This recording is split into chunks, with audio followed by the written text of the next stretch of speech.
एक आदमी ने 3 लोगों को मार दिया और कोर्ट में उसने कहा कि उसने तो भूतों को मारा है और कोर्ट ने भी उसे मान लिया। Let's find out. So welcome to the second episode of the weird cases of India. Case है 1958 कटक ओडिशा की एक नेपाली चौकीदार राम बहादुर थापा, जो अपने मालिक के साथ रात को एक एयरफील्ड के पास गया जिसे लोग हॉन्टेड कहते थे। अंधेरा काफी था और थापा ने देखा दूर दराज में कि एक फ्लिकरिंग लाइट्स और ग्रुप ऑफ लेडीज वहां चल रहे थे। तो उसे लगा ये तो भूत चल रहे हैं।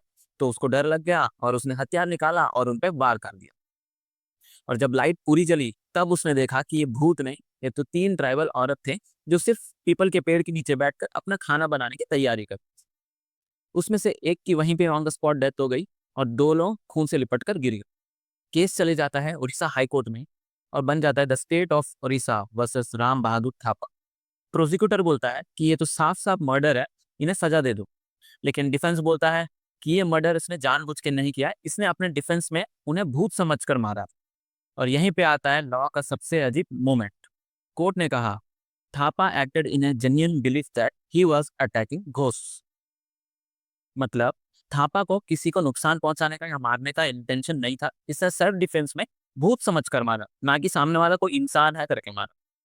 देखो, कोर्ट में सिर्फ एक्शन नहीं देखा जाता, उस एक्शन के पीछे का इरादा भी देखा जाता है। उसे हम कहते हैं मेंसरिया, यानी कि गिल्टी माइंड। अगर किसी ने गलत काम बिना कोई गलत इरादे की किया तो कोर्ट भी कभी कभी इन केसेस में उसे मर्डर नहीं बल्कि मिस्टेकन ह्यूमन मानता है।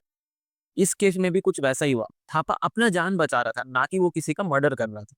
इसीलिए कोर्ट ने कहा no mens rea, no murder charges. डर और अंधविश्वास कब कानून के रीजनेबल बिलीफ बन जाए, ये लाइन बहुत पतली है। और इसी ने इस केस को बनाया one of the India's weirdest cases. और ऐसे ही रियल लाइफ कोर्टरूम ट्विस्ट के लिए फॉलो जरूर करना और टैग करना अपने उन दोस्त को जो अगर थापा के जगह होता तो वो भी कुछ ऐसा ही करता।